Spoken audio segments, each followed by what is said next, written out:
12장 1, 2절, 그 다음에 고린도 후서 4장 1절입니다. 자, 다 찾으셨나요? 예, 로마서 12장 1, 2절 같이 읽겠습니다. 시작. 그러므로 형제들아, 내가 하나님의 긍휼을 힘입어 너희에게 간청하노니 너희는 너희 몸을 거룩하고 하나님께서 받으실 만한 살아있는 희생물로 드리라. 이것이 너희의 합당한 섬김이니라. 너희는 이 세상에 동화되지 말고 오직 너희의 생각을 새롭게 함으로 변화를 받아 하나님의 선하시고 받으실 만하며 완전하신 뜻이 무엇인지 입증하도록 하라. 고린도후서 4장 1절 말씀입니다. 자, 찾으셨죠? 다시 읽겠습니다. 시작. 그러므로 우리가 긍휼을 얻은 대로 이 사역을 맡게 되었나니 우리가 낙심하지 아니하고. 지금까지 헌신에 대해서 살펴보았을 겁니다. 저는 오늘 이 말씀을 통해서 섬김과 헌신과 사역의 근간이자 원동력, 그리고 주님에 대한 친밀감, 또 주님께 가까이 나아감의 원동력인 긍휼에 대해서 설교를 하려고 합니다. 긍휼에 대해서. 자, 먼저 우리가 헌신의 정의에 대해서 앞에서 살펴보았지만 헌신의 정의에 대해서 다시 한번 보면 좋겠습니다. 헌신은 영어로도 여러 가지 용어로도 쓰이는데 그 용어들을 이렇게 집약해서 여러분들에게 제가 영어를 말씀드리려는 건 아니고 집약해서 말씀을 드리자면, 어떤 데디케이션이란 말은 중요한 일이라는 이유로 무언가에 많은 시간과 에너지를 기꺼이 바치는 마음, 이것을 또한 헌신이라고 합니다. 또 영어 중에 커미트먼트라는 것이 있는데 무언가를 하겠다는 약속이나 확고한 결정이라는 것입니다. 그리고 결혼식을 하거나 뭔가 할 때, 특히 서약을 하게 될 때 이걸 커미트먼트라고 이야기를 합니다. 또한 더 나아가서 그 이후에도 오늘 어저께 목사님께서 성화에 대해서 하셨는데, 이 성화, sanctification, 이것도 일종의 하나님의 이러한 헌신의 과정 중에 부르심 중에 하나입니다. 이 성별 또는 성화라는 뜻이 뭡니까? 하나님께서 자신의 용도로 쓰시기 위해서 따로 떼어 구별하셨다라는 뜻을 가지고 있습니다. 그 외에 또 consecration이라는 것이 있는데, 이것은 하나님 앞에 온전히 뭔가를 신성한 존재나 어떤 것을 위해서 따로 구별하여 바친다라는 뜻을 또한 가지고 있습니다. 이 말을 이제 우리가 번역할 때 주로 헌신이라고 이야기했습니다. 헌신은 문자적으로 보면 몸을 바친다라는 것입니다. 이제 이 문자적으로는 몸을 바치지만 몸만 바치는 것이 아니라 우리가 살펴보았듯이만 마음을 바치고 또 우리의 몸을 바치고 우리의 전 삶을 바치는 것이 하나님께 대한 헌신이라고 이야기할 수 있습니다. 그런데 이제 우리가 좀 여기서 주의해야 할 단어가 있습니다. 주의해야 될 단어가 있는데, 오늘 이 단어를 이 로마서 12장 1절 2절에서 우리에게 잘 설명해 주고 있습니다. 자, 그것이 무엇입니까?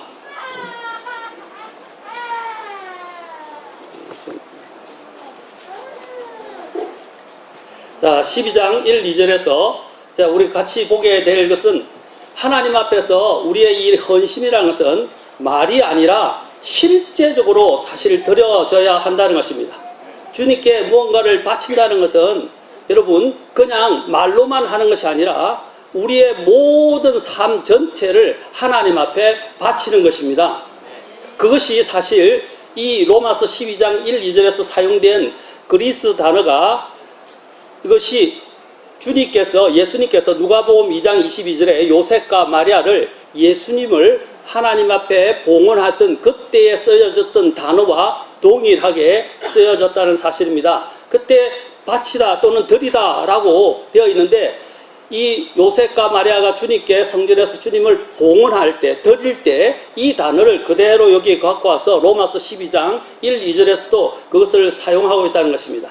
자, 그러면 여러분들이 지금까지 마음을 드리고 몸을 드리는 것에 있어서 이거 살펴보았는데, 저는 오늘 이 시간에 이 드린다는 의미보다도 오늘 왜 우리가 드려야 하는가, 우리 자신을 드리는 이유와 그 근거, 그 근간이 있어야 되지 않겠습니까? 저는 오늘 그 이유와 근간에 대해서 살펴보고자 합니다.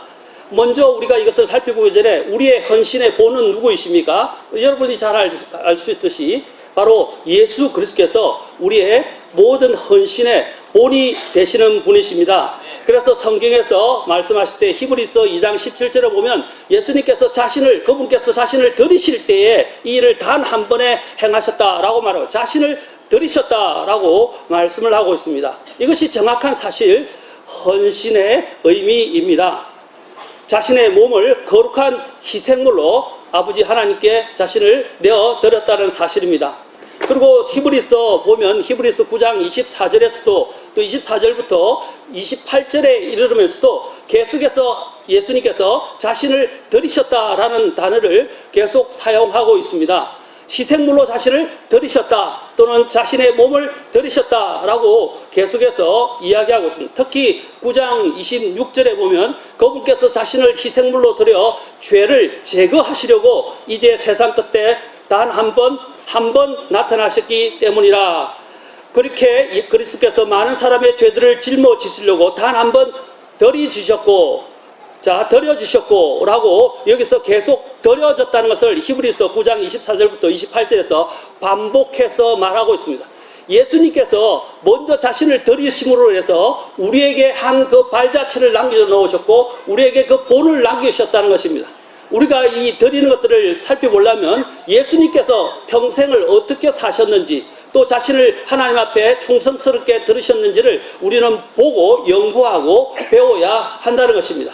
자, 그렇다면 우리가 헌신에 대해서는 살펴봤는데 그러면 헌신의 원동력, 그 헌신의 근간이 무엇인가 하는 것입니다. 오늘 로마서 12장 1, 2절이 바로 이 부분을 이야기해 주고 있습니다. 자, 로마서 12장 1절에 처음에 뭐라고 사도 바울이 이야기를 하고 있습니까? 로마서 12장 1절에서 사도 바울이 무엇에 근거해서 사람들에게 하나님께 드리라 라고 선언하고 있습니까?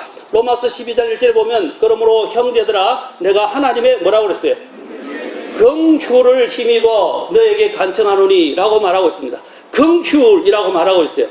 여러분, 헌신의 그 원동력, 그 근간은 바로 긍휼이라는 것입니다. 오늘 저는 이 긍휼이라는 단어에 대해서 포커스를 맞추고 여러분들과 함께 나누고자 하는 것입니다. 변화된 삶의 헌신은 어디서 오는 것입니까? 그 헌신의 첫째는 대상이 있어야 됩니다. 그 대상을 오늘 로마서 12장에서는 뭐라고 말하고 있습니까? 하나님께 드리라 라고 그랬어요. 그렇죠? 하나님께서 받으실 만한 살아있는 희생물로 드리라 그래요. 하나님께 대상이 분명해야 됩니다. 많은 사람들이 헌신한다 그래요. 어디에 헌신하는 겁니까? 세상 사람들은 각자 목적을 갖고 각자 뜻을 가지고 자신이 목표한 바를 따라서 드립니다. 우리는 분명한 대상이 있어요. 누구에게 드려야 됩니까? 하나님께 드리는 것입니다. 여러분, 회개라는 것도 마찬가지예요. 회개는 후회가 아닙니다. 회개에는 반드시 대상이 있어요. 그리고 돌아가야 될 그 목표가 있다는 것입니다. 회개의 목표는 무엇입니까? 회개는 어디서부터 시작되는 것입니까? 바로 자신의 죄에 대해서 뉘우치고 그냥 뉘우치는 데서 돌이키는 게 아니라 거기서 어떻게 해요? 살아계신 하나님께로 돌아가서 그렇죠? 예수 그리스도의 믿음을 통해서 하나님께로 돌아가는 것을 이야기하는 것입니다. 그 대상이 분명하다는 거예요. 하나님이 없으면 그것은 세상적인 후회에 불과하게 됩니다. 마찬가지로 우리도 하나님 앞에 헌신을 하게 때 그 대상이 있어야 되는데 로마서에서 사도 바울은 그 대상을 하나님이라고 분명히 못 박아서 말하고 있습니다. 그러면 헌신의 근간이자 헌신의 원동력은 무엇입니까? 그것은 바로 하나님의 긍휼이라고 말하고 있습니다. 그러면 헌신의 도구는 무엇입니까? 우리의 몸이라고 말하고 있어요. 어떤 몸이라고 말하고 있죠? 오늘 보세요. 본문에서 뭐라고 말하고 있어요? 어떤 몸이라고 말하고 있죠? 예, 어떤 몸을 드리라고 그랬어요? 거룩하시고 살아계신 하나님의 희생물로 그랬어요. 살아있는 희생물이에요. 물론 앞에 나중에 거룩하다 이런 부분도 있지만 살아있어야 된다는 거예요. 죽으면 소용이 없어요.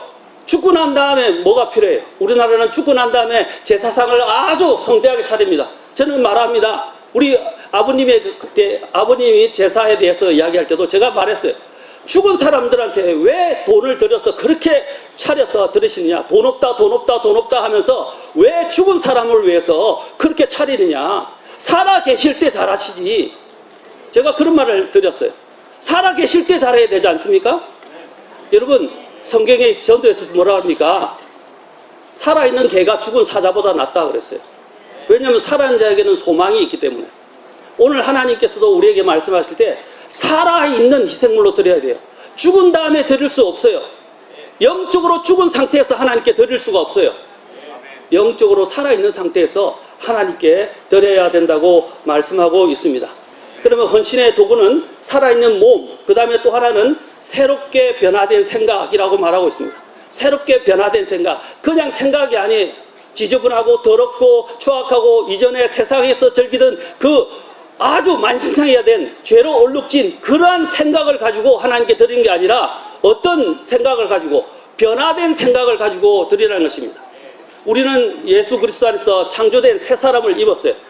새 사람을 입었으면 이제 마음이 새롭게 되어야 되고 새로운 생각과 새로운 마음을 가지고 변화된 마음을 가지고 하나님께 드려야 된다는 것입니다. 그것이 헌신의 방법이에요. 살아있는 몸과, 그래서 지난 시간에 마음을 드리고 몸을 드리는 것에 대해서 여러분이 들었을 것입니다. 그래서 여기서도 분명히 방법은 몸을 드리는 것이고 살아있는 그렇죠? 희생물과 함께 하나님 앞에 마음을, 생각을, 변화된 생각을 드리는 것입니다. 헌신의 방법은 무엇입니까? 거룩함으로 드리라. 받으실 만한 것으로 드리라. 그 다음에 살아있는 희생물로 드리라 라고 말하고, 희생물로 드리라 라는 것입니다. 희생은 무엇입니까? 희생은 뭡니까? 자기를 내려놓고 다른 사람을 위해서 자기를 드리는 것을 이야기하는 것입니다. 희생은 그 안에는 무엇입니까? 그 안에서 사실은 희생이라는 단어에는 죽음이 포함되어 있고 피 흘림이 포함되어 있어요. 땀과 수고와 피 흘림이 없이는 희생물이 될 수가 없어요. 그래서 하나님 앞에 드리는 방법은 거룩한 가운데 드려야 되고, 받으실 만하다는 이 뜻은 그리스로 보면 이것은 기뻐 받으신다라는 뜻이에요. 하나님이 기뻐 받으실 만한 형태로, 하나님이 받으실 만한, 내가 원하는 방식대로 드리는 것이 아니라 하나님이 기뻐 받으시는 형태로 드려져야 한다고 말하고 있습니다. 그 다음에 또한 거기서 계속해서 말하기를 헌신의 방법은, 그러면 구체적으로 어떤 것이냐? 로마 12장 2절에서 이야기하는 것처럼 세상에서 동화되지 말아야 한다고 했어요. 동화되지 말아야 한다. 여기서 동화된다는 건 뭡니까? 어떤 틀에다가 그 사람을 딱 맞추는 거예요. 여러분, 이 모든 것들을 만들 때 어떻게 합니까? 플라스틱 같은 걸 만들 때 어떻게 합니까? 다 주물 틀에다가 이어서 맞추죠. 그렇죠? 주물 틀을 짜고 그 틀에다가 부어서 그걸 이제 제조하는 경우가, 플라스틱 제품들은 대개 다 그렇게 해요. 여기서 이게 동화된다는 말은, 이 말은 그 틀에 맞춰서 그대로 본받아서 그대로 만들어 간다는 뜻을 이야기합니다. 자, 그래서 여기서 세상의 틀에 맞추지 말라는 거예요. 세상의 형태를 본받지 말라는 것입니다. 세상에 거기서 또한 그 형태대로 우리가 변모해서 세상에 동화되지 말라는 거예요. 신명기의 가장 큰 주제가 뭡니까? 순종하면, 그렇죠? 하나님이 복을 주실 것이고, 불순종하면 하나님이 저주를 주신다고 말씀하셨어요. 그러면 그 중에서 하나님께서 가장 또 진노하시는 것 중에 하나가 뭐냐면 바로 세상에 동화되는 거예요. 세상에 동화되는 거예요. 그 동화되면서 어떻게 해요? 하나님을 거역하게 되는 것입니다. 그 동화되는 것의 극치가 이제 죄악의 끝판왕이라 할 수 있는데 바로 우상숭배, 그리고 동성애예요. 이제 헌신의 목적이 있습니다. 헌신의 목적은 경배와 현재 우리의 삶 속에 하나님의 뜻을 입증하는 것입니다. 여기 뭐라고 그랬어요? 하나님의 뜻을 입증하라 그랬어요. 헌신의 목적은 하나님의 뜻을 입증하고 하나님의 뜻을 나를 통해서 나타내 보여야 하는 것입니다. 헌신을 통해서 하나님이 나타나지 않는다면 그 모든 것은 다 무용지물이에요. 하나님의 영광을 드러내지 않는다면 그 모든 것은 다 무용지물이라는 것입니다. 그것은 헌신이 처음부터 잘못됐다는 거예요. 헌신은 반드시 목적한 바를 이루게 되는데 그 목적은 무엇입니까? 하나님의 뜻을 입증하는 것이고 드러내는 것이고 결국에는 하나님께 영광을 돌리는 것입니다. 그래서 워런 위어스비 목사님은 헌신이란 말씀으로 새로워진 마음을 가지고 기도와 순종을 통해서 의지를 굴복시키고 그 다음에 그분께 매일 몸을 드리는 것이다. 매일 몸을 드리는 것이다. 모든 그리스도인은 세상을 위해 살며 세상을 닮아 순종하는 사람이거나 아니면 매일 그리스도를 닮아감으로 변화되는 사람 둘 중에 하나이다 라고 이야기를 했습니다. 자, 제가 좀 서론이 길었지만 우리 집사람이 절대 서론을 길게 하지 말라 그러는데 서론이 길었어요. 우리 집사람 말을 잘 들어야 되는데 제가 못 들은 것 같아요. 오늘 또 집에 가면 혼날 것 같아요. 집사람이 저 위에요. 자, 오늘 이제 본론으로 들어와서 제가 그 근간이 되는, 우리의 헌신의 근간이 되는, 원동력이 되는 긍휼에 대해서 말씀을 드린다고 했습니다. 오늘 그 긍휼, 우리가 여기 사도 바울은 뭐라고 했어요? 내가 하나님의 긍휼을 힘입어서 간청한다. 드리기 전에 무엇에 근간을 두고 있습니까? 무엇에 근거해야 된다고 말하고 있어요? 하나님의 긍휼을 힘입어 라고 말하고 있다는 것입니다. 그러면 긍휼의 뜻이 무엇입니까? 긍휼은 여러 가지 뜻으로 나옵니다. 불쌍히 여긴다, 연민을 가진다, 친절하다, 용서를 해준다, 이런 여러 가지 뜻이 성경에서 사용되어져 있습니다. 그렇다면 이 긍휼이라는 단어는 사실 은혜라는 단어만큼 사실 중요하고 자주 언급되는 단어다는 것이 성경에서. 저는 사실 이 은혜라는 단어도 굉장히 좋아하고 감사하지만 긍휼이라는 단어가 오면 가슴이 미어집니다. 여러분 그 이유를 이제 발견하게 되실 것입니다. 그리스도인이라면 설교나 신자들 간의 대화에서나 기도하는 가운데 사람들이 하나님의 긍휼이 풍성하신 하나님, 또 은혜가 풍성하신 하나님, 또 긍휼을 베풀라, 또 긍휼에 대해서 자주 언급합니다. 그러나 우리가 긍휼이란 단어에 대해서 수없이 들어왔지만 긍휼의 참뜻을 아는 사람은 사실 그리 많지 않습니다. 또 안다 해도 피상적으로 어렴풋이나 알고 지나쳐온 단어라고 할 수 있습니다. 국어사전에 보면 긍휼이라는 단어는 불쌍히 여김, 이런 뜻이 이 안에 포함되어 있습니다. 또 가엾게 여겨서 돌봐준다라고 정의가 되어 있습니다. 이 긍이란 말이 불쌍히 여기다, 안타깝게 여기다, 아끼다 이런 뜻입니다.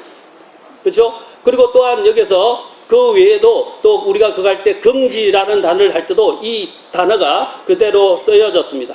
휼이라는 것은 근심한다, 뭐 굶주리는 백성을 먹인다, 또는 사랑한다 라는 뜻이 있어요.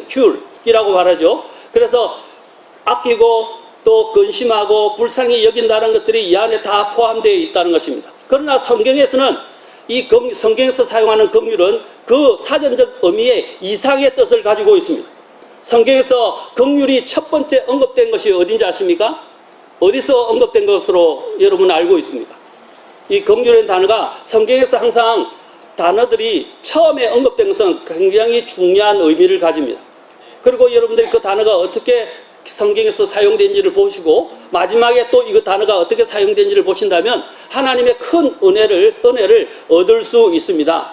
이 첫 번째 이 긍휼이라는 단어가 어디서 사용되느냐면 창세기 19장에서 사용되었어요. 창세기 19장은 어떤 사건과 관련되어 있습니까? 바로 롯과 관련되어 있습니다. 롯이 어디에 머물렀습니까? 롯이 점점점 이제 그가 소할 땅을 쳐다보다가 점점 더 어디로 가서 정착을 했냐면 소돔과 고모라에서 정착을 했어요. 그런데 하나님께서 소돔과 고모라의 그 죄악이 그렇죠? 이제 하늘에까지 닿을 정도로 관영되었어요. 그게 달았다는 것입니다. 그래서 하나님이 더 이상 참아 보실 수 없어서 이제 소돔과 고모라를 멸망시키기로 작정하셨습니다. 그래서 두 천사를 보냈어요. 그래서 멸망시키려고 했습니다. 그런데 그 안에 누가 있었습니까? 롯이 있었다는 것입니다. 롯은 바로 멸망당할 하나님이 가장 가정이 여기시는 가장 악한 세상에서 같이 더불어 살고 있었어요.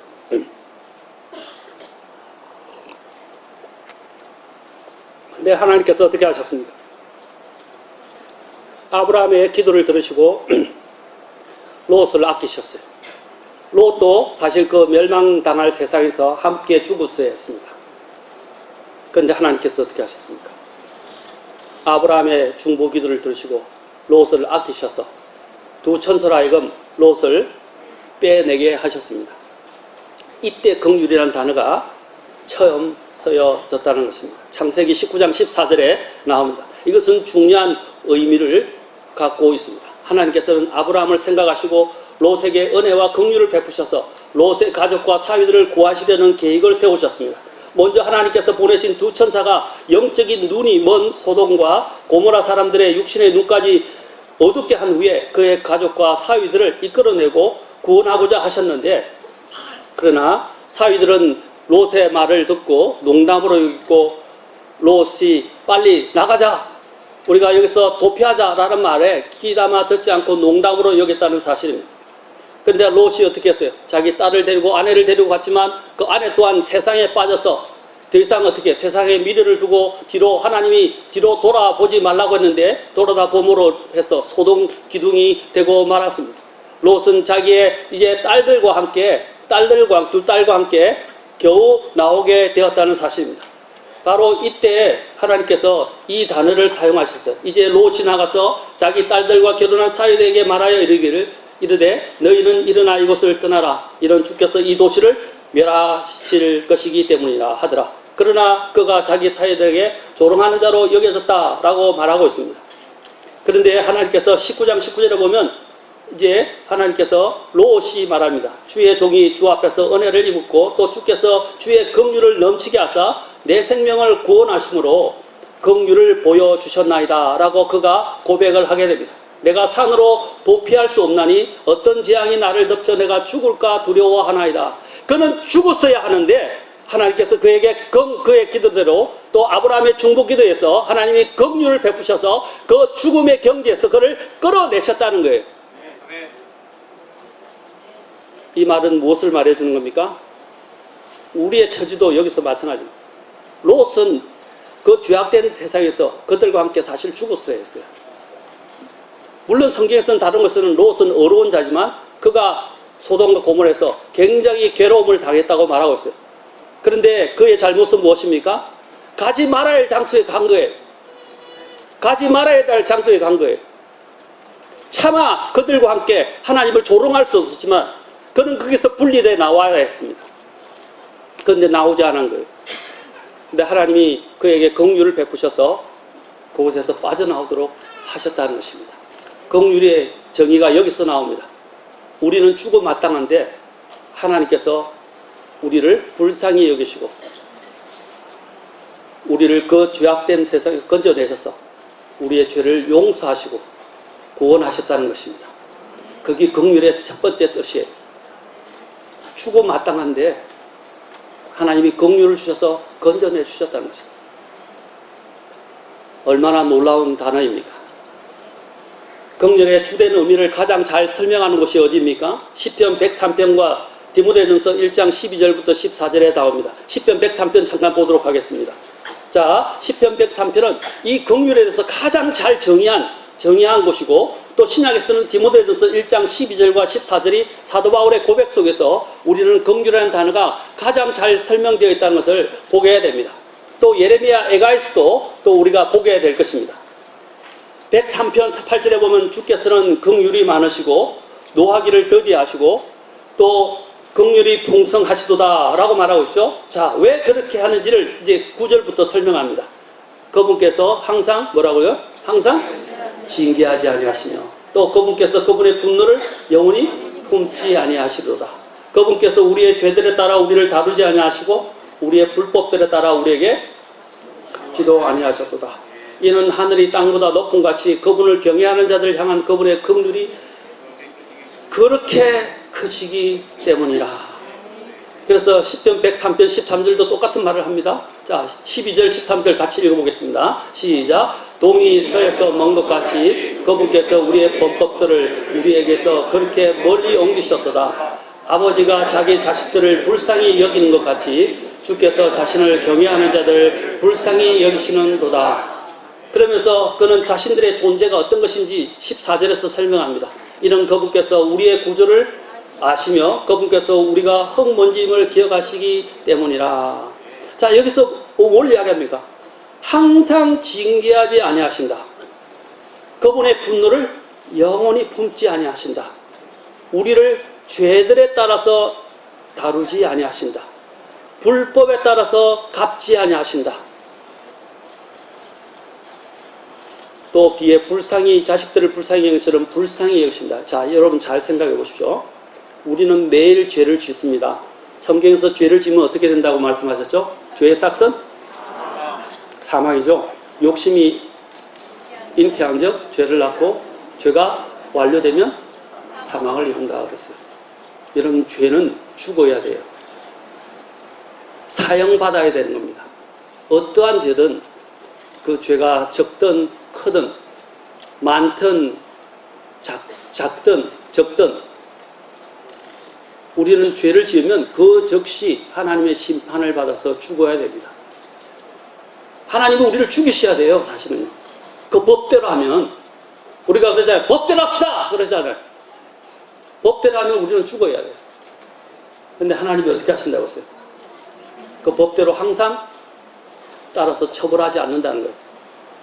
우리를 그렇게 다루지 않는다는 거예요. 그것이 긍휼이라는 단어입니다.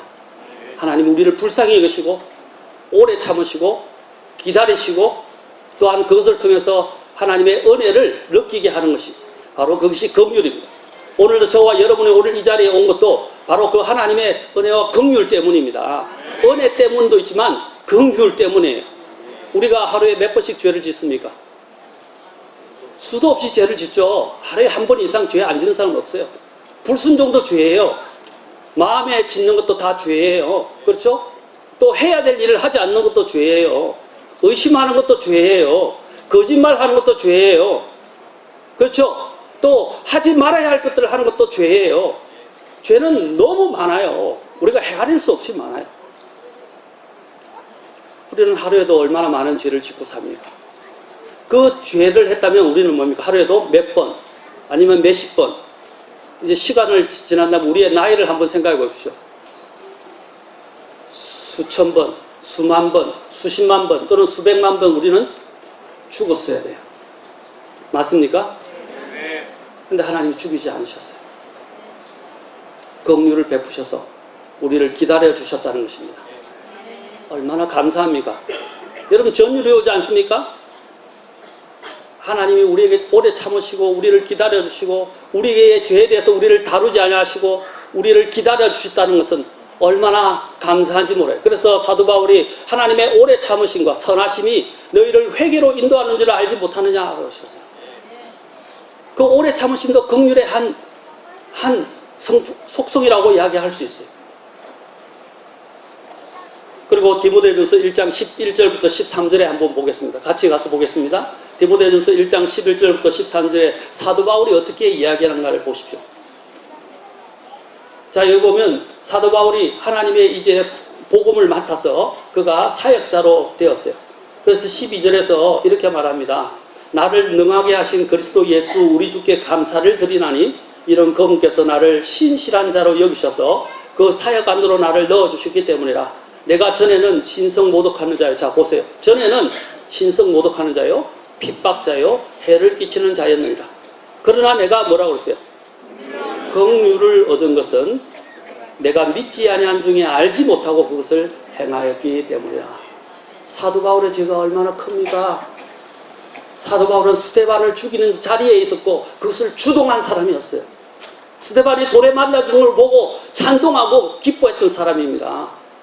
그것이 그의 사명이라고 생각했어요. 그는 사실 보면 살인자였어요. 그리고 굉장히 교만한 사람이었어요. 자기의 배경을 자랑하고 자기의 지식을 자랑하고 자신의 종교적 열심을 자랑했고 뿐만 아니라 그것에 대해서 하나님을 잘못 알고 심지어는 스데반까지 죽이는 그 일에 동참하고 주동했던 사람입니다. 그런데 하나님이 어떻게 하셨다고요? 그에게 긍휼을 베풀어 주셔서 이방인의 사도로 하나님이 불러주셔서 사용하셨다는 거예요. 사도 바울은 이 사실을 잊지 않았어요. 자기는 죽었어야 될 사람이에요. 하나님의 심판을 받아 마땅한 사람이었어요. 근데 하나님이 그에게 기회를 주신 거예요. 무엇으로 기회를 주신 것입니까? 긍휼로 기회를 주신 거예요. 긍휼로 기회를 주신 거예요. 이스라엘 백성들을 하나님이 인도하실 때도 출애굽기 15장 13절에 보면 하나님께서 긍휼로 자기의 백성을 인도했다라고 여기에 보면 모세의 노래라고 하는데 여기에 나옵니다.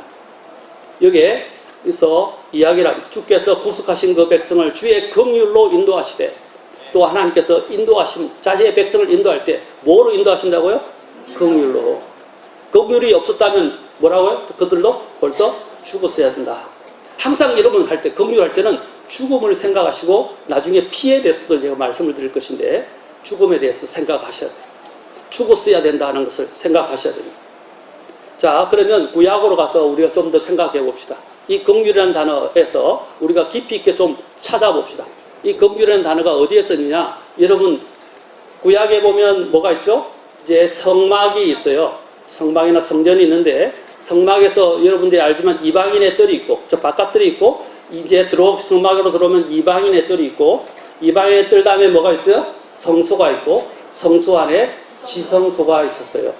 하나님께서 성막을 만들게 하셨을 때 제일 먼저 어디부터 짓게 되냐면 지성소부터 짓게 됩니다. 지성소를 지으면서 하나님께서 제일 먼저 법궤를 만들게 하십니다. 하나님의 지성소 가장 거룩한 곳에 하나님이 먼저 그것을 만들시되 그 안에 뭘 만드냐면 법궤를 만들게 하세요. 법궤, 언약궤, 정언궤라고도 합니다. 그 언약궤, 법궤를 만들게 하시는데 그 언약궤 중에 제일 먼저 또 뭘 만들게 하시느냐. 이제 법궤를 만들면서 그 위에 그것을 덮는 덮개가 있어요. 그 덮개를 뭐라고 그러냐. 예, mercy seat. 바로 긍휼의 자리.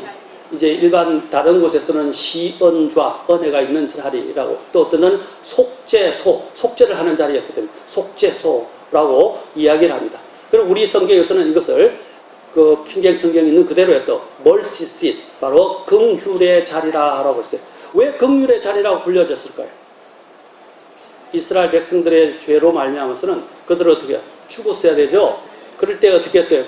각 백성들은 자신의 희생물을 가져와서 그 백성을 그 희생물을 대신 죽임으로 어떻게 자신의 죄가 그 짐승에게 전가되고 그 짐승의 죄 없음이 자기에게로 전가돼서 맞교환하는 거죠.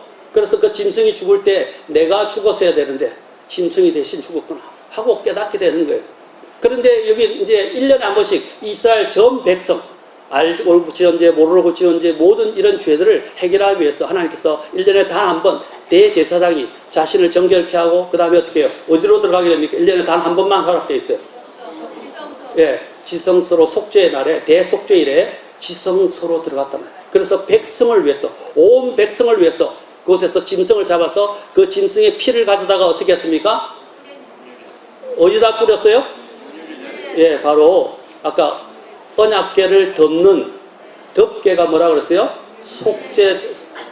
그렇죠? 속죄소 또는 긍휼의 자리라고 했죠. 그 긍휼의 자리에 어떻게 했습니까? 그 짐승의 죄 없는 피를 그 위에 뿌렸다는 사실입니다. 그 위에 뿌렸어요. 자, 여기서 우리가 또 한 가지 꼭 기억해야 할 사실은 뭐냐면 여러분 언약궤와 관련해서 보겠습니다. 하나님의 말씀은 어떻습니까? 양면성을 갖고 있어요. 하나님의 말씀은 우리의 죄를 지적하고 죄인들을 쏘는 역할을 합니다. 죄를 쏘는 역할을 해요. 그리고 그 죄인을 저주하고 그 죄인을 죽게 합니다. 율법은 선한 것이지만 그 율법은 뭐냐면 우리의 죄를 드러내고 그 죄인을 저주에 넣게 한다는 것입니다. 그 율법의 말씀이 얼마나 엄중합니까? 그래서 그 엄중한 율법의 말씀은 어디였다고요? 언약궤 안에 넣어놨어요. 그런데 그래서 주님께서 그것을 함부로 열지 못하게 하시고 만지지도 못하게 하셨어요. 그런데 그 율법의 그 말씀은 얼마나 엄중합니까? 그렇죠? 죄인들이 그 말씀을 보게 되면 자신의 죄가 다 드러나게 돼요. 그래서 아무도 볼 수 없었고 우리가 잘 알고 있는 한 사람이 누구이죠? 그 사람이 언약궤를 만진 사람이 있죠. 누구예요? 우시야. 예. 그 정도로 하나님의 이 언약궤는 범접할 수가 없었어요. 그 언약궤는 바로 하나님의 임재와 능력이 있는 곳입니다. 그래서 그것은 율법의 힘을 이야기하는 거예요. 율법이 얼마나 강력하고 무서운지 두려운 일인지 이야기합니다. 그런데 어떻게 했다고요? 그것이 효력을 발생하지 못하도록 그 율법이 쏘면 어떻게 해요? 죄를 향해서 가게 되고 죄의 힘은 율법이라고 했죠. 그래서 그 사람을 어떻게 합니까? 그 죄를 드러내서 그 사람을 저주 속에 넣게 하는 막강한 힘을 갖고 있다. 그런데 어떻게 했다고요? 1년에 한 번씩 대제사장이 피를 갖고 와서 그 속죄소 위에 그 긍휼의 자리 위에 피를 뿌리게 되면서 어떻게 그 백성의 모든 죄가 다 사해지고 속죄가 되는 거예요. 속죄가 되는 것은 죄를 덮는다 하는 거예요. 죄가 덮어지면 어떻게 되죠? 더 이상 효력을 발생할 수 없게 돼요. 효력을. 그러나 이것은 어떻게 돼요? 1년에 매번마다 한 번씩 해야 됐다는 것입니다. 연례 행사로 해야 됐다는 것입니다. 그런데 예수님은 어떻게 하셨죠? 단 한 번 하시면서 이 땅에 있는 성전에서 물론 돌아가셨지만 갈보리에서 돌아가셨지만 그 사실 갈보리 여러분 알고 보면 그 갈보리에서 흘렸던 그 피가 숨겨진 언약궤 위에 떨어졌어요. 실제로 문자적으로 성취되었습니다. 나중에 찾아보십시오. 실제로 성취돼요. 그런데 하나님께서 어떻게 하셨어요? 그 피를 가지고 어디로 가셨습니까? 예수님께서 하늘로 가셔서 완전히 실체인, 이거는 그림자에 불과해요. 땅에 있는 성막은 그림자에 불과해요. 그래서 하늘에 있는 실체, 그 하나님의 성막 위에 어떻게 하셨습니까? 그 피를 뿌리셨어요. 그래서 어떻게 해요? 여기 지상에서 성전이나 성막에서는 어떻게 해요? 1년에 대한 한 번에서 1년밖에 유효하지 못했어요. 그런데 예수님은 단 한 번 죽으심으로써 어떻게 해요? 영원한 효력을 내게 하셨다는 거예요. 하늘 성전의 그 속죄소, 긍휼의 자리에 뿌렸다고 저는 믿습니다. 그래서 그것을 예수님의 피는 썩지 않는 피였고, 예수님의 그 피는 뭡니까? 영혼이 말하는 효력 있는 피였다는 것입니다. 그래서 그 피가 얼마나 귀한지 그걸 precious blood, 바로 보배 피라고 말하는 거예요. 너무너무 귀하기 때문에. 그래서 베드로가 이것을 깨닫고 그가 귀한 것에 대해서 이야기하는데, 귀한 믿음, 귀한 보배에 대해서 그가 이야기를 하고 있다는 것입니다. 귀한 보배, 얼마나 귀한지. 주님께서 살아있는 죄 없는 하나님의 피를 흘리셔서 그 피를 가지고 올라가셔서 우리의 죄가 영원히 덮어질 수 있도록, 영원히 속죄받을 수 있도록 주님께, 하나님께서 예수 그리스도를 통해서 그 일을 해주셨다는 것입니다. 그것이 긍휼이라는 단어와 연관되어 있어요. 얼마나 감사합니까? 우리는 죽었어야 되는데 예수 그리스도를, 우리는 또 매년 죄를 그렇죠? 짓고 반복해서 이걸 해결했는데, 아까 동에서 서가 먹은 것처럼 하나님께서는 그 긍휼을, 예수 그리스도의 피를 통해서 우리에게 영원한 효력이 있는 긍휼을 보여주셨다는 사실입니다. 얼마나 감사합니까? 우리가 이 긍휼을 힘입어서 이제 하나님 앞에 담대하게 나아갈 수 있어요. 그래서 예수님을 히브리서는 신실한 대제사장이라고 부르고 있습니다. 그 대제사장은 어떻게 하셨습니까? 이제 우리를 위해서 나아가서 그 피를 근거로 하여, 그분의 희생을 근거로 해서 우리를 위해서 늘 중보 기도하시고 우리가 더 이상 영원한 멸망으로 던져지지 않도록 막아주는 역할을 하는 것입니다. 우리가 그것을 힘입었을 때 얼마나 감사합니까? 여러분은 은혜만 생각하지 마시고 이 긍휼을 생각하십시오. 긍휼을 생각할 때 뭘 생각한다? 죽음을 생각하라. 또 긍휼을 생각할 때 뭘 생각한다? 흘려진 피를 생각하라. 희생을 생각해야 한다는 것이죠. 그러면 어떻게 됩니까? 여러분들은 하나님 앞에 감사할 수밖에 없어요. 그런데 그 긍휼이 어떤 효력을 갖고 있는지에 대해서 성경은 우리에게 말하고 있습니다. 그래서 히브리서 2장 17절에 보면 예수님에 대해서 뭐라고 합니까? 그분께서 하나님께 속한 일들에서 긍휼이 많으시고 신실한 대제사장이 되사, 그분이 대제사장이 되셨다고 되어 있어요. 그리고 그 백성의 죄들로 인해 화해를 이루려 하심이라. 제가 옛날 레이더스 영화를 봤는데, 그때 제가 영화를 보려고 했던 게 아니라 학교에서 단체 관람을 그때 하게 됐어요. 제가 고등학교 때, 대학교 때 단체 관람을 해서 레이더스라는 영화를 봤어요. 근데 저도 뭣도 모르고 봤죠. 근데 그게 바로 이 성막을 찾는 내용이 나옵니다. 성막의 언약궤를 찾는 내용이 나옵니다. 근데 언약궤를 독일군들이 이제 언약궤를 함부로 해가지고 뚜껑을 여니까 어떻게 해요? 그 안에서 기괴한 것이 나와서 어떤 기운이 나와가지고 그 사람들을 다 죽여버려요. 그걸 눈을 뜨고 그 장면을 본 모든 사람들을 그냥 다 죽이는데 어떻게 하냐면 여기 있는 살갗이 다 녹아내리면서 뼈만 남다가 뼈도 다 녹아내려버려요. 그 사라져버려요. 너무 얼마나 무서운지, 야, 언약궤가 저런 힘이 있나? 그때 뭣도 모르고 그렇게 봤었는데, 마찬가지입니다. 우리가 하나님의 율법의 말씀을 바로 보는 그 즉시 우리는 어떻게 됩니까? 죽는 겁니다. 죽는 거예요. 그런데 이 아까 구약에 있었던 이런 그 피가, 이 피가 뭡니까? 그 사람을 죽이는 그 효력을 상실하게 만든다는 거예요. 그것이 어디에 나와 있냐? 히브리서 4장에 나와 있어요. 4장에 가서 보겠습니다. 4장 12절부터 16절입니다. 히브리서 4장 12절. 자, 12절부터 이제 16절. 갈 길이 먼데 찬양을 너무 많이 해가지고. 그래, 짧게 해야죠. 그렇죠? 이제 악평을 듣기 싫습니다. 4장 12절부터 4장 16절 보겠습니다. 자, 같이 한번 우리 읽어보겠습니다. 12절부터 16절까지 좀 시간이 걸리겠지만 같이 읽어보겠습니다. 시작. 이는 하나님의 말씀은 살아있고 권능이 있으며 양날 쓴 어떤 검보다도 예리하여 혼과 영과 및 관절들과 골수를 꿰뚫어 낱낱이 갈라내시기까지 하고 또 마음의 생각과 의도를 분별하시는 분이시기 때문이라. 또 어떤 피조물도 그분의 눈앞에 드러나지 아니하는 것이 없고 오히려 모든 것들이 우리와 상관하시는 그분의 눈에 벌거벗은 채 드러나리라.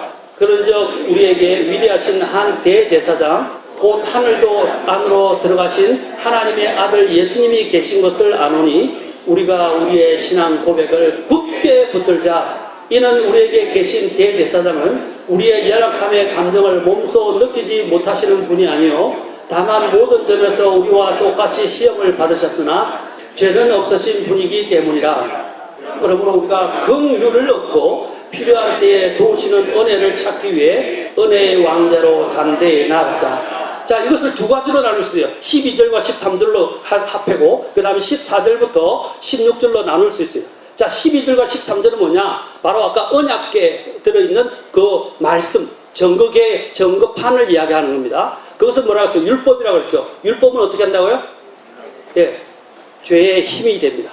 그것은 곧 죄를, 그렇죠? 죄를 심판하고 그 죄를 지은 자들 저주에 넣게 하는 힘을 갖고 있어요. 여기서 보시죠. 그래서 말씀을 어떻게 한다고요? 모든 사람의 의도, 마음의 의도와 생각까지 다 드러내버린다요. 하나님의 말씀 앞에 드러나지 않는 것이 없어요. 마지막 날에는 하나님의 말씀으로 심판받게 돼요.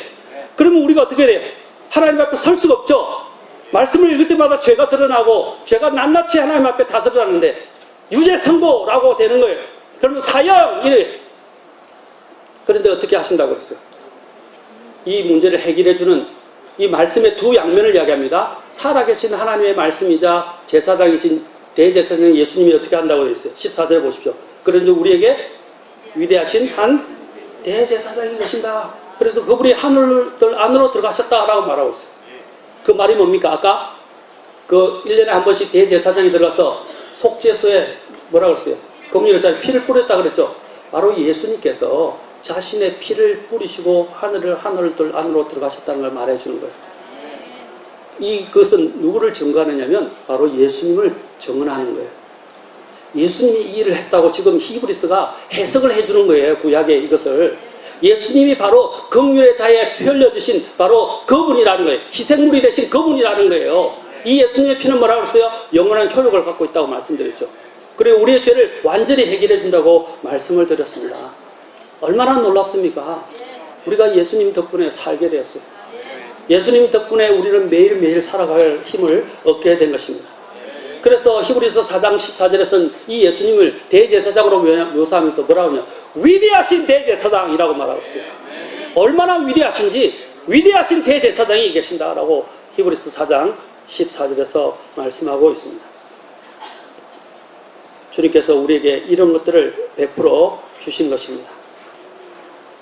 이 긍휼을 여러분 느끼면 이제 다가오십니까? 긍휼이라는 단어가 어떤 것인지? 죽었어야 되고 내가 피를 흘렸어야 되고 그렇죠? 했는데 하나님께서 예수님께서 자신의 피를 흘려주심으로 우리의 죄를 덮어주시고 덮어주실 뿐 아니라 예수님은 죄를 동에서 서가 먹은 것처럼 완전히 제거해 주셨어요. 그래서 사도 요한이 뭐라고 그랬어요? 하나님의 어린 양을 보라 하면서 세상 죄를 제거하시는, 개역 성경은 세상 죄를 지고 가시느라 했는데 take away, 완전히 치우시는 거예요. 완전히 제거하시는 거예요.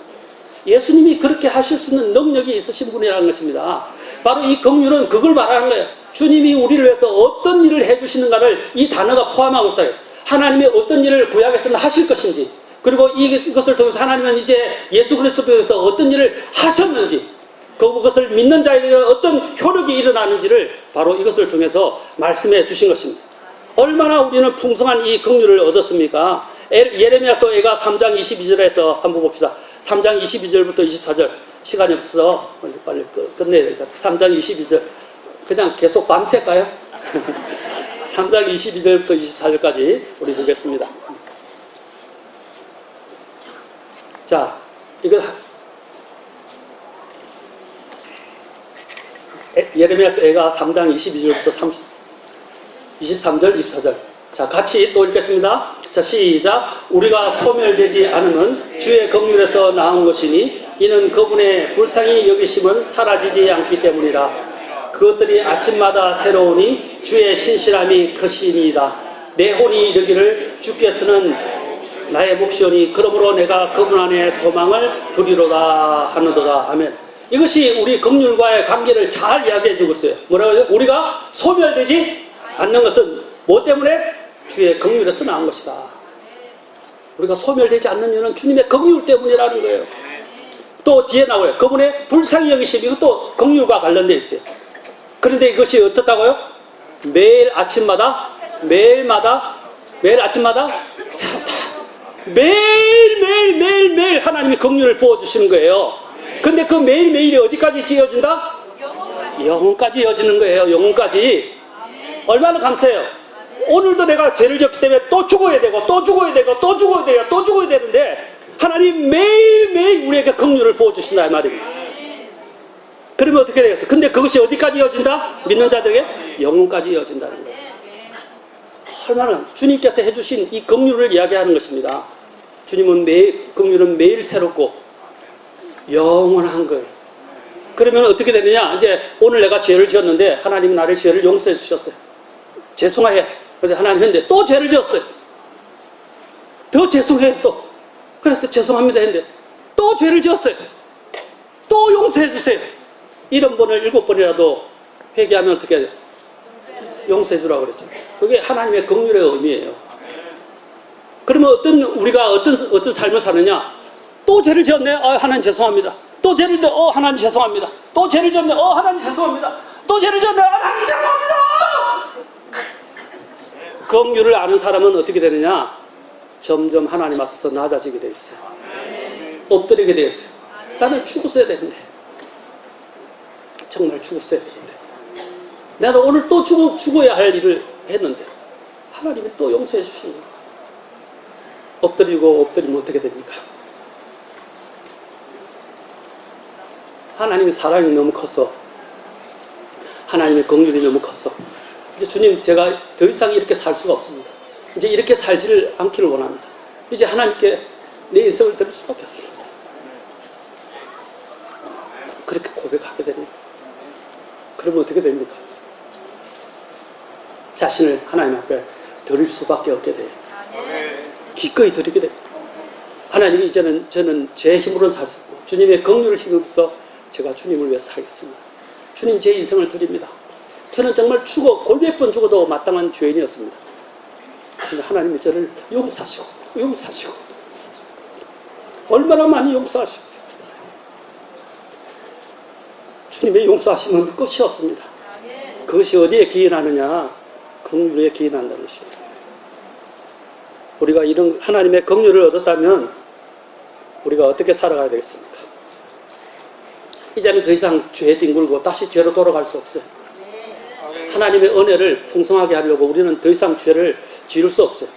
하나님의 긍휼을 우리는 업신여길 수 없어요. 왜? 나는 죽었어야 되는데 또 살림을 받았잖아요. 또 용서받았잖아요. 그러면 어떻게 해요? 나는 점점 더 하나님 앞에서 작아지게 되고 작아지면서 하나님을 더 섬길 수밖에 없고 하나님께 감사할 수밖에 없어요. 매일매일 그분의 긍휼로 나는 감사하면서 살아가는 것입니다. 눈이 많이 따갑네요. 사랑하는 성도 여러분 이 긍휼을 생각하실 때 예수님이 어떤 죽음을 당하셨는지를 생각하십시오. 그분은 죽지 아니하실 분입니다. 죄도 없으신 분입니다. 그분이 왜 죽어야 했습니까? 그분은 죽지 아니하실 분입니다. 그분은 하나님이셨어요. 그런데 그분이 저와 여러분을 살리시기 위해서 저와 여러분을 구원하시기 위해서 그 비참한 십자가의 죽음을 당하시지 않습니까? 그래서 우리를 살려주셨어요. 우리가 죽었어야 돼요. 그분이 당하신 고통은 우리가 당해야 될 고통이었고 지옥의 고통이었고 그분이 당하신 죽음은 우리가 받아야 할 죽음이었어요. 그런데 그분이 대신 죽었다는 거예요. 이게 긍휼이란 단어의 뜻이에요. 여러분이 긍휼을 안다면 하나님을 절대로 업신여기지 않습니다. 이제는 더 이상 그 죄 가운데서 계속 뒹굴면서 반복적으로 죄를 지어가면서 살 수가 없어요. 이제 하나님 앞에 어떻게 됩니까? 매일매일 그 긍휼을 맛볼 때마다 매일매일 새로운 긍휼을 맛볼 때마다 나는 작아지고 나는 더 엎드려지고 나는 더 겸손해지고 그 하나님의 긍휼을 힘입어서 하나님 앞에 내 자신을 드릴 수밖에 없게 되는 거예요. 이 긍휼의 의미라는 겁니다. 이 긍휼을 갖게 되면 어떻게 됩니까? 이제 하나님 앞에 드리게 되는 거예요. 드리게 되는 것입니다. 하나님을 위해서 살게 된다는 거예요. 그래서 사도 바울이 로마서 12장에서 뭐라고 했습니까? 하나님의 긍휼을 그저 힘입어서 너에게 권한다라고 말했어요. 사랑하는 성도 오늘 여러분들이 오늘 이 긍휼을 생각했어요. 여러분 전율이 일어나야 돼요. 이 긍휼을 느낄 때마다 하나님의 그 손길을 여러분 느끼셔야 돼요. 나는 죽었어야 되는데, 나는 죽었어야 되는데 내 때문에 예수님이 돌아가셨구나. 매일매일 생각할 때마다 여러분들은 더욱더 하나님이 주시는 하늘로부터 오는 힘을 잊게 되고 죄를 이길 수 있게 되며 하나님 앞에 거룩하고 살아있는 희생물로 드릴 수 있게 될 것입니다.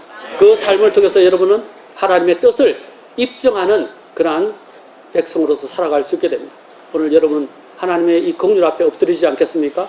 이 긍휼을 마음으로부터 느끼지 않겠습니까? 나는 죽었어야 되는데, 내가 죽었어야 되는데 하나님이 나를 이처럼 사랑하시고 나를 용서하셨구나 하고 느끼시고 오늘 주님 앞에 여러분의 삶을 드리시는 성도님들이 되지 않겠습니까?